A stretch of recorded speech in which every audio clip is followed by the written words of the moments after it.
ನನಗೆ ಮತ್ತು ನಮ್ಮ ಕುಟುಂಬದವರಿಗೆ ಕೂಡ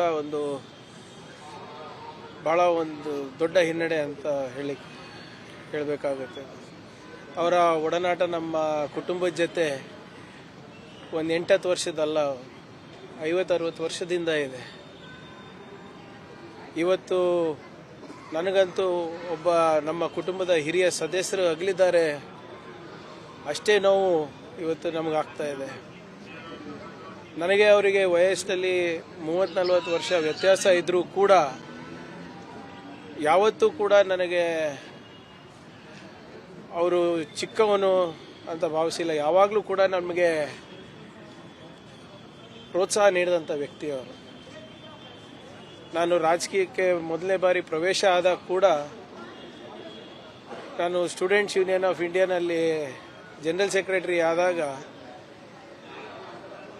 ಬಹುಶಃ ನಮ್ಮ ಕ್ಷೇತ್ರದಲ್ಲಿ ಅಷ್ಟು ಸಂಭ್ರಮ ಅವ್ರು ಮಾಡಿಲ್ಲ.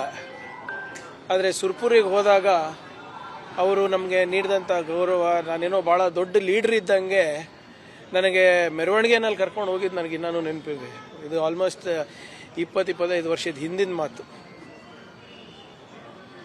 ಸೊ ಅವರು ಎಲ್ಲೋ ಒಂದು ಕಡೆ ನನ್ನ ರಾಜಕೀಯ ಬೆಳವಣಿಗೆಗೆ ಅವರು ಕೂಡ ಒಂದು ದೊಡ್ಡ ಸ್ಫೂರ್ತಿಯಾಗಿದ್ದರು, ಮತ್ತು ಅವರು ಕೂಡ ಅದರ ದೊಡ್ಡ ಭಾಗವಾಗಿದ್ದಾರೆ ಅಂದರೆ ತಪ್ಪಾಗಲಾರ್ದು. ನಾನು ಹೇಳ್ದಂಗೆ ಇವತ್ತು ಮಾತು ಬರ್ತಾ ಇಲ್ಲ, ಯಾಕೆಂದರೆ ಭಾಳ ಸಮೀಪ ಇದ್ದವರು ನಮಗೆ ಬಿಟ್ಟು ಹೋದಾಗ ಸ್ವಲ್ಪ ಏನೇನು ಅನ್ನಬೇಕು ಅಂತ ಗೊತ್ತಾಗೋದಿಲ್ಲ.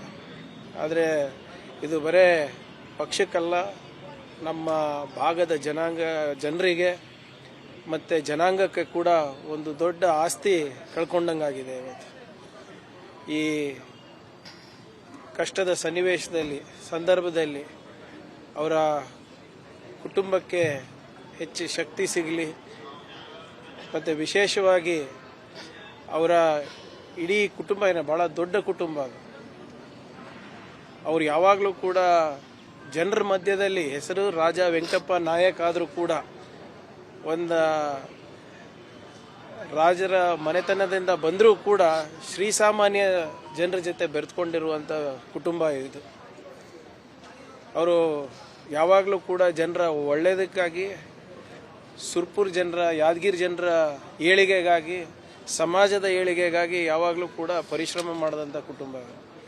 ಸೊ ಹೆಸರು ರಾಜ ವೆಂಕಟಪ್ಪ ನಾಯಕ್ ಇದ್ದರೂ ಕೂಡ ಸಾಮಾನ್ಯ ಪ್ರಜೆ ಥರ ದುಡ್ದು ನಮ್ಮ ಭಾಗದ ಜನರಿಗೆ ಅವರ ಕೊಡುಗೆ ಅಪಾರವಾಗಿದೆ. ಅವರ ಆತ್ಮಕ್ಕೆ ಶಾಂತಿ ಸಿಗಲಿ, ಅವರ ಕುಟುಂಬದವರಿಗೆ ಹೆಚ್ಚಿನ ಶಕ್ತಿ ಸಿಗಲಿ, ಮತ್ತು ಜನರ ಆಶೀರ್ವಾದ ಮುಂದೆ ಕೂಡ ಅವರ ಕುಟುಂಬದ ಮೇಲೆ ಇರಲಿ ಅಂತ ನಾನು ಹಾರೈಸ್ತಾ ಇದ್ದೀನಿ. ಈಗ ಅವರ ಮೃತದೇಹವನ್ನು ಅದು ಸ್ವಲ್ಪ ಕ್ಲೀನಿಂಗ್ ಮಾಡ್ತಾ ಇದ್ದಾರೆ. ಅದಾದಮೇಲೆ ಫಾರ್ಮ್ಯಾಲಿಟೀಸ್ ಎಲ್ಲ ಮುಗಿಸ್ಕೊಂಡು ಇವತ್ತು ರಾತ್ರಿ ಅವರು ಆ್ಯಂಬುಲೆನ್ಸ್ನಲ್ಲಿ ಸುರ್ಪುರಿಗೆ ಹೋಗ್ತಾರೆ. ನಾಳೆ ಮಧ್ಯಾಹ್ನ ಮೇಲೆ ಬಹುಶಃ 3:30-4 ಗಂಟೆ ಹಾಗೆ ಅವರ ಅಂತಿಮ ಕ್ರಿಯೆಗಳು ನಡೆಯುತ್ತೆ. ಅದಕ್ಕೆ ಮಾನ್ಯ ಮುಖ್ಯಮಂತ್ರಿಗಳು ಮತ್ತು ಅವರ ಸೋದರರಾದಂಥ ಖರ್ಗೆ ಸಾಹೇಬರು ಅವರೆಲ್ಲ ಕೂಡ ಅದಕ್ಕೆ ಪಾಲ್ಗೊಳ್ತಾರೆ. ಸೊ ಇದು ನಾನು ಹೇಳ್ದಂಗೆ ಬಹುಶಃ ಖರ್ಗೆ ಸಾಹೇಬ್ರಿಗೆ ಕೂಡ ಒಂದು ದೊಡ್ಡ ಇದು ಪರ್ಸ್ನಲ್ ಲಾಸ್ ಅವರಿಗೆ, ನಮ್ಮ ಕುಟುಂಬಕ್ಕೆ, ಮತ್ತು ವಿಶೇಷವಾಗಿ ಖರ್ಗೆ ಕಳೆದ ಒಂದು 15 ದಿನದಿಂದ ಸ್ವಲ್ಪ ಸ್ಟೋನ್ಸ್ ಇದೆ ಅಂದ್ಬಿಟ್ಟು ಅಡ್ಮಿಟ್ ಆಗಿದ್ದು. ಸ್ವಲ್ಪ ಕಾಂಪ್ಲಿಕೇಶನಿಂದ ಆರೋಗ್ಯ ಹದಗೆಟ್ಟು ಇವತ್ತು ನಿಧನರಾಗಿದ್ದಾರೆ. ಮತ್ತು ಮೊನ್ನೆ ಡಿ ಕೆ ಶಿವಕುಮಾರ್ ಅವರು ಬಂದಾಗ ಕೂಡ ಅವರು ಆಲ್ಮೋಸ್ಟ್ ಎಲ್ಲ ಗುಣಮುಖರಾಗಿದ್ದಾರೆ ಅಂತಲೇ ಅವರು ಹೇಳಿ, ರಾಜ್ಯಸಭಾ ಚುನಾವಣೆ ಹೇಗೆ ನಡೀತಾ ಇದೆ ಅಂತ ಕೇಳಿದ್ರು, ಸೈನ್ ಮಾಡಿದ್ರು, ಅವರ ಹೆಬ್ಬೆಟ್ಟ ಗುರುತನ್ನು ಕೊಟ್ಟು ಪಕ್ಷಕ್ಕೆ ಒಳ್ಳೇದಾಗಬೇಕು ಅಂತ ಕೇಳಿ ಖರ್ಗೆ ಸಾಹೇಬ್ರ ಬಗ್ಗೆ ವಿಚಾರಣೆ ಮಾಡಿ ಅವ್ರ ಹತ್ರ ಕಳಿಸ್ಕೊಟ್ರು.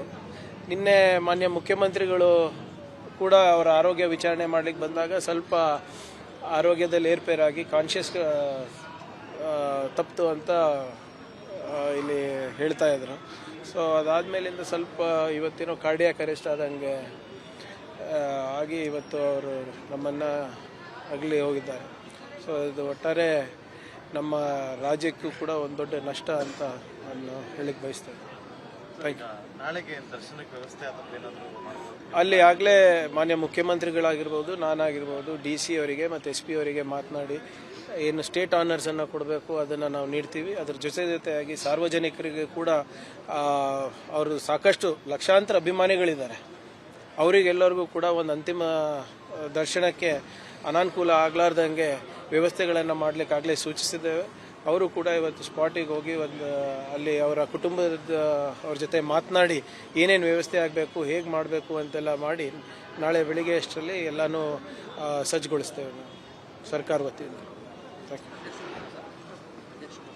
ಅಧ್ಯಕ್ಷರು ಗೊತ್ತಿಲ್ಲ, ಇನ್ನು ನಾನು ಅವರ ಹತ್ರ ಸಂಪರ್ಕ ಮಾಡಿಲ್ಲ, ಬಟ್ ತಿಳಿಸಿದ್ದೀವಿ.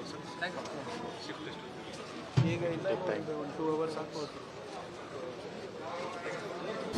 ಅನುಕ್ಷಣದ ಸುದ್ದಿಗಳಿಗಾಗಿ ವಿಸ್ತಾರ ನ್ಯೂಸ್ ಯೂಟ್ಯೂಬ್ ಚಾನೆಲ್ ಸಬ್ಸ್ಕ್ರೈಬ್ ಮಾಡಿ. ಹೊಸ ಸುದ್ದಿಗಳ ನೋಟಿಫಿಕೇಶನ್ಗಾಗಿ ಬೆಲ್ ಐಕಾನ್ ಕ್ಲಿಕ್ ಮಾಡಿ.